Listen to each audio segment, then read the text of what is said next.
ಮೊದಲನೇ ಪ್ರಧಾನಮಂತ್ರಿ ಜವಾಹರ್ಲಾಲ್ ನೆಹರೂರವರ ಹುಟ್ಟುಹಬ್ಬ. ಆ ದಿನನೇ ಮಕ್ಕಳ ದಿನಾಚರಣೆ ಅಂತೇಳಿ ಆಚರಣೆ ಮಾಡ್ತಾ ಇದ್ವಿ ನಾವು. ಅವ್ರನ್ನ ಬಹಳ ಮಕ್ಳು ಕಂಡ್ರೆ ಬಹಳ ಪ್ರೀತಿ ಇತ್ತು ಅವ್ರಿಗೆ.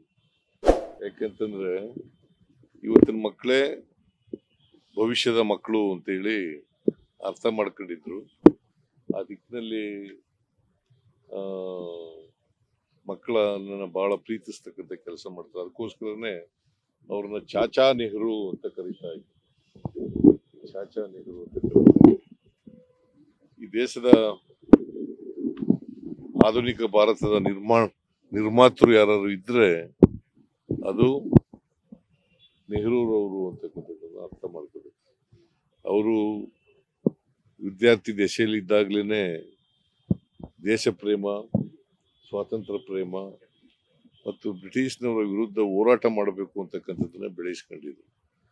ಹಾಗಾಗಿ ಸ್ವಾತಂತ್ರ್ಯ ಹೋರಾಟದಲ್ಲಿ ಮಹಾತ್ಮ ಗಾಂಧೀಜಿಯವರ ಬಹಳ ನೆಚ್ಚಿನ ಶಿಷ್ಯರಾಗಿ ಇವರು ಸ್ವಾತಂತ್ರ್ಯ ಹೋರಾಟದಲ್ಲಿ ಪಾಲ್ಗೊಳ್ತಾರೆ. ಸುಮಾರು 9 ವರ್ಷಗಳ ಕಾಲ 8 ವರ್ಷ ಚಿಲ್ಲರೆ ಇರ್ತಾರೆ, ಕಾರಾಗೃಹದಲ್ಲಿ ಇರ್ತಾರೆ.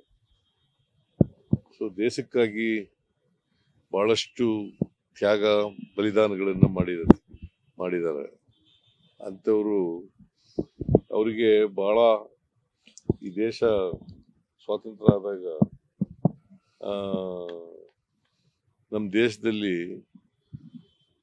ಅವತ್ತು ಇದ್ದದ್ದು ಬಜೆಟ್ ಗಾತ್ರ ಬರೀ 197 ಕೋಟಿ ಮಾತ್ರ. ಅದನ್ನ 2-3 ವರ್ಷ ಆದ್ಮೇಲೆ 4 ಅಂಕಗಳನ್ನು ಬರ್ತಕ್ಕಂಥ ಕೆಲಸ ಆಯ್ತು. ಆಮೇಲೆ ಅವರಿಗೆ ಕೃಷಿನಲ್ಲಿ ಮತ್ತೆ ನೀರಾವರಿನಲ್ಲಿ ಕೈಗಾರಿಕೆ ಇದನ್ನ ಆಸಕ್ತಿ ಇತ್ತು. ದೇಶ ವೈಜ್ಞಾನಿಕವಾಗಿ ಮತ್ತೆ ವೈಚಾರಿಕವಾಗಿ ಬೆಳೆಸ್ತಕ್ಕಂಥ ಪ್ರಯತ್ನವನ್ನು ಮಾಡಿದ್ರು. ಆಮೇಲೆ ಪಂಚವಾರ್ಷಿಕ ಯೋಜನೆಗಳನ್ನು ಪ್ರಾರಂಭ ಮಾಡಿದ್ರು. ಆ ಪಂಚವಾರ್ಷಿಕ ಯೋಜನೆಗಳ ಮೂಲಕ ದೇಶ ಕಟ್ತಕ್ಕಂಥ ಕೆಲಸವನ್ನು ಮಾಡಿದ್ರು. ಇವತ್ತು ಅನೇಕ ಕೈಗಾರಿಕೆಗಳು ಆಗಿದ್ರೆ ಅದು ನೆಹರೂರವರು ಕಾರಣ. ಅನೇಕ ಅಣೆಕಟ್ಟುಗಳಾಗಿದ್ರೆ ನೆಹರೂರವರು ಕಾರಣ. ಇವತ್ತು ಕೃಷಿನಲ್ಲಿ ನಾವು ಸ್ವಾವಲಂಬನೆಯನ್ನು ಗಳಿಸಿದ್ರೆ, ಅದಕ್ಕೆ ಆಹಾರದಲ್ಲಿ ಸ್ವಾವಲಂಬನೆಯನ್ನು ಗಳಿಸಿದ್ರೆ ಅದಕ್ಕೆ ನೆಹರೂರವರು ಕಾರಣ ಅಂತಕ್ಕಂಥದ್ದನ್ನು ನಾವು ಇವತ್ತು ಸ್ಮರಿಸ್ಕೋಬೇಕಾಗ್ತದೆ. ಅಂತ ಒಬ್ಬ 17 ವರ್ಷ ಈ ದೇಶದ ಮೊದಲನೇ ಪ್ರಧಾನಮಂತ್ರಿಯಾಗಿದ್ದರು. ಸೊ ಬಿಜೆಪಿಯವರು ನೆಹರು ಅವರನ್ನ, ಗಾಂಧಿಯವರನ್ನ ಬರೀ ತೆಗಳದೇ ಕೆಲಸ ಅವ್ರದ್ದು. ಯಾಕಂತಂದ್ರೆ ದೇಶಕ್ಕೆ ಸ್ವಾತಂತ್ರ್ಯ ಹೋರಾಟ ಮಾಡಲಿಲ್ಲ ಅವರು. ಬಿಜೆಪಿಯವರು ಇವರು ದೇಶಕ್ಕೆ ಸ್ವಾತಂತ್ರ್ಯ ತಂದ್ಕೊಟ್ಟಂತವ್ರು. ಮಹಾತ್ಮ ಗಾಂಧೀಜಿಯವರು, ನೆಹರೂರವರು ದೇಶಕ್ಕೆ ಸ್ವಾತಂತ್ರ್ಯ ತಂದ್ಕೊಟ್ಟವರು.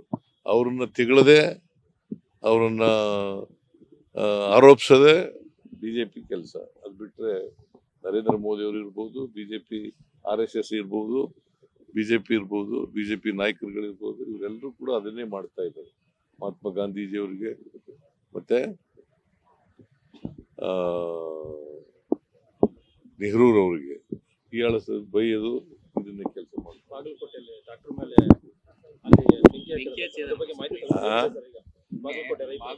ಹೋರಾಟ ಮಾಡ್ತಾ ಇದ್ರು, ಟ್ರಾಕ್ಟರ್ಗೆಲ್ಲ ಬೆಂಕಿ ಹಚ್ಚಿದಾರಲ್ಲ.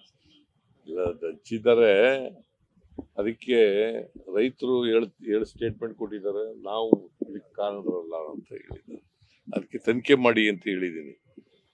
ವಿಚಾರಣೆ ಮಾಡಿ ಯಾರು ತಪ್ಪಿತಸ್ಥರು, ಯಾರು ಕಬ್ಬನ್ನ ಸುಟ್ಟಾಕ್ದವರು, ಟ್ರ್ಯಾಕ್ಟರ್ಗಳಿಗೆ ಬೆಂಕಿ ಹಚ್ಚಿದವ್ರು ಯಾರು ಅಂತಕ್ಕಂಥದ್ದು ನೋಡಿ ಅಂತ ಹೇಳಿದ್ದೀನಿ. ಸೊ ಅವರು ರೈತರು ಕೂಡ, ಮುಧೋಳದ ರೈತರು ಒಂದು ಸರ್ಕಾರ ತೀರ್ಮಾನ ಮಾಡಿದೆ 3,300 ರೂಪಾಯಿ.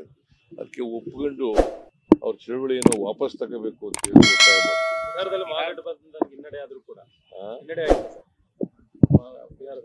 ಈಗ ಜನರು ಕೊಟ್ಟಂತ ತೀರ್ಪನ್ನ ಒಪ್ಕೋಬೇಕು.